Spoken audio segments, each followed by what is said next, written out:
Sacrifice শুনলে আমাদের ইতিহাসের কথা মনে পড়ে। বাট তোমরা কি জানো এমন কয়েকটি স্যাক্রিফাইস আছে যাদের স্যাক্রিফাইস পুরোপুরি বৃথা গিয়েছে এবং তাদের স্যাক্রিফাইসের কোনো মানে হয় না। এবং শেষ একজনের কথা বললে তোমাদের মুখ থেকে শুধু একটা কথা বাড়াবে, बेटा तुमसे ना हो पाएगा।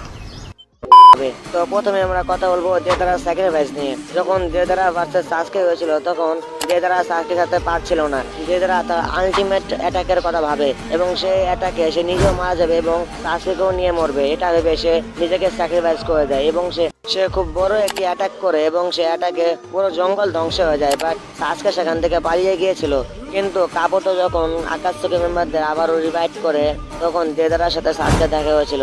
তখন দেদারার ঠিক রিয়াকশনটা কেমন ছিল? তো ফাইনালি এখন তোমাদেরকে আমি এমন একটি ক্যারেক্টারের কথা বলবো যে ক্যারেক্টারের স্যাক্রিফাইস আসলে খুব বেশি গুরুত্বপূর্ণ ছিল, বাট সেটা বৃথা যায় এবং সে ক্যারেক্টার নাতো ইউনিভার্সকে ওয়ান শট করতে পারবে। তোমরা নিজেরাই দেখে নাও।